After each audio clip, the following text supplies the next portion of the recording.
Halo adik-adik, video kali ini kakak akan membahas tentang materi Teorema Torricelli. Teorema ini adalah kelanjutan dari materi fluidodinamis yang sebelumnya, yaitu tentang hukum Bernoulli.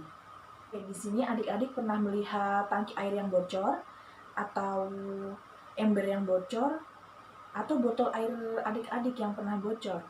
Sebelum kita masuk ke dalam materinya, kakak akan menyampaikan tujuan dari pembelajaran pada materi kali ini, yaitu yang pertama, kakak harap setelah adik-adik melihat video ini, kalian bisa memahami konsep dari teorema Torricelli.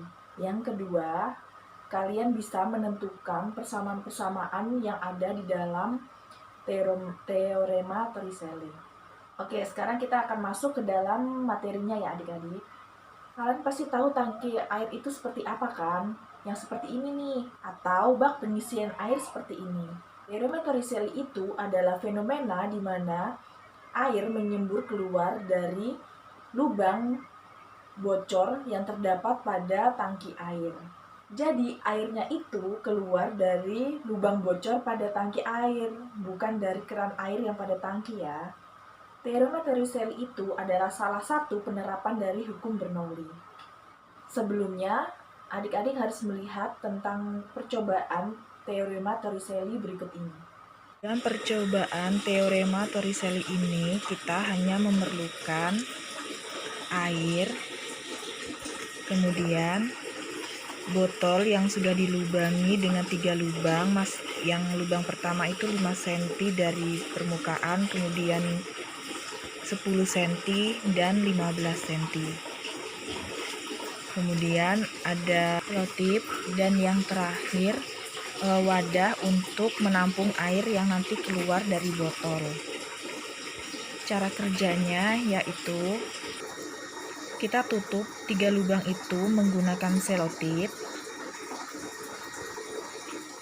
Setelah itu kita isi botolnya dengan air sampai penuh. Kemudian kita letakkan botolnya di dekat wadah, lalu kita lepas selotipnya.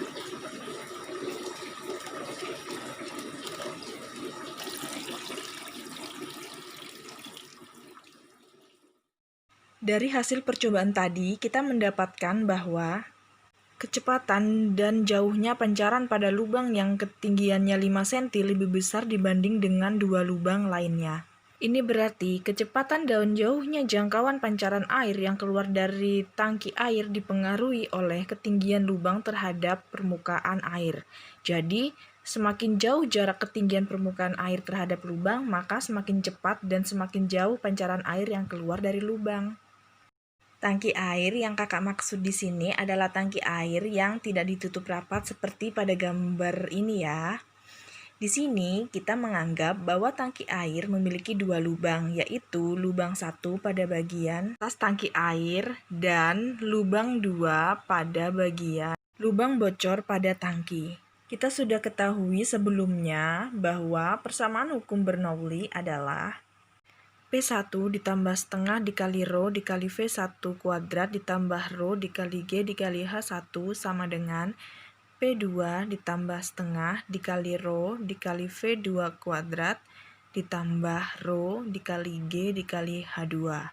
Nah, di sini V1-nya adalah lubang pada bagian atas tangki dan V2-nya adalah lubang kebocoran pada tangki. Jadi, ruas sebelah kiri adalah bagian lubang tangki yang besar dan ruas sebelah kanan untuk lubang kebocoran pada tangki.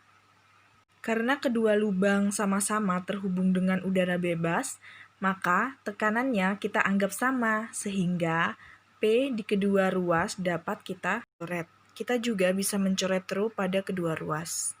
Perbandingan kecepatan air yang mengalir pada lubang 1, yaitu V1, lebih lambat dari aliran air yang keluar dari lubang 2, yaitu V2. Jadi, kecepatan air pada lubang 1 kita anggap nilainya 0. Jadi, persamaannya menjadi 0 ditambah G H1 sama dengan setengah V2 kuadrat ditambah G dikali H2. GH1 dan GH2 kan mirip, jadi kita satukan saja di ruas kanan dan setengah V2 kuadrat di sebelah kiri. Jadi seperti ini. Setengah V2 kuadrat sama dengan GH2 dikurang GH1. Kenapa bisa menjadi GH1 dikurang? Karena kan GH1 saat di sebelah kiri dia kan plus, jadi kalau dia berubah pindah ruas ke sebelah kanan maka dia berubah menjadi min. Atau kita juga bisa menulisnya menjadi setengah dikali V2 kuadrat sama dengan G dikali dalam kurung H2 dikurangi H1. Kemudian kita bisa mengubahnya menjadi setengah dikali V2 kuadrat sama dengan GH. Nilai setengah kita pindahkan ke ruas kanan. Karena 2 adalah pembagi pada ruas kiri, maka saat pindah ke ruas kanan, 2 menjadi pengali sehingga menjadi V2 kuadrat sama dengan 2 dikali G dikali H. Karena V2 masih berpangkat 2, untuk menghilangkan pangkatnya, maka ruas sebelah kanan kita akarkan sehingga menjadi V2 sama dengan akar dari 2 dikali G dikali H. Sehingga V2 sama dengan V. Akhirnya kita mendapatkan persamaan teorema Torricelli yang pertama, yaitu V sama dengan akar dari 2 dikali G dikali H. Besarnya suatu energi kinetik air yang menyembur keluar dari lubang tangki air sama dengan besarnya energi potensial air yang keluar dari tangki. Sehingga EK sama dengan EP. Oleh karena itu, maka kecepatan air yang menyembur pada lubang sama seperti air yang bebas dari atas ketinggian air, sebab semakin besar perbedaannya antara ketinggian lubang dari batas ketinggian air, maka semakin cepat semburan airnya. Untuk menentukan waktu yang diperlukan air memancar hingga sampai di tanah, maka kita menggunakan rumus gerak jatuh bebas. Karena air di sini dianggap sebagai benda yang bergerak jatuh bebas. Setelah air mencapai tanah, maka tidak memiliki ketinggian, sehingga Y sama dengan 0. Rumus dari gerak jatuh bebas adalah Y0 sama dengan V0Y dikali T ditambah setengah dikali G dikali T kuadrat sama dengan 0. Y0 itu kan ketinggiannya mula-mula, berarti Y0 adalah di bagian H2 kan? Dan V0Y kita anggap 0 karena sebelum menyembur V0Y tidak memiliki kecepatan sehingga menjadi H2 sama dengan 0 ditambah setengah dikali G dikali T kuadrat sama dengan 0. Dari sini kita mendapatkan H2 sama dengan setengah dikali G dikali T kuadrat. Karena T yang akan kita cari, maka T2 sama dengan 2 dikali H2 dibagi G. Untuk menghilangkan pangkat 2 dari T, maka ruas sebelah kanan kita akarkan sehingga kita mendapatkan rumus akhirnya menjadi T sama dengan akar 2 dikali H2 dibagi G. Sekarang kita akan menentukan rumus untuk menghitung jarak semburan air secara horizontal, sehingga menggunakan lambang X. Karena air yang menyembur keluar gerakannya mirip seperti gerak parabola, jadi kita bisa menggunakan rumus gerak parabola seperti berikut. X sama dengan Vx dikali T. Tadi kan kita sudah mendapatkan nilai dari V dan T. Tinggal masukkan saja nilainya sehingga menjadi X sama dengan akar 2 dikali G dikali H dikali akar 2 dikali H2 dibagi G.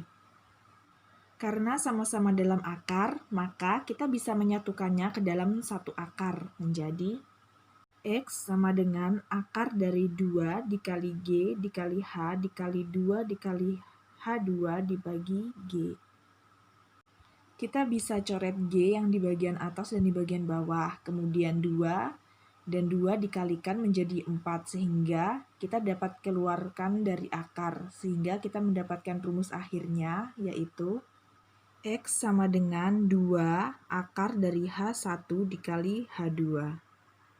Jadi, ada 3 rumus yang berlaku pada teorema Torricelli, yaitu yang pertama adalah menentukan kecepatan air menggunakan V sama dengan akar 2 dikali G dikali H. Yang kedua, menentukan waktu menggunakan rumus T sama dengan akar dari 2 dikali H dibagi G. Dan rumus yang terakhir, yang ketiga adalah menentukan jarak pancaran air secara horizontal, yaitu X sama dengan 2 akar dari H1 dikali H2. Demikian video yang bisa kakak sampaikan pada kali ini. Semoga bermanfaat untuk adik-adik yang menonton. Sampai jumpa pada video pertemuan berikutnya. Wassalamualaikum warahmatullahi wabarakatuh.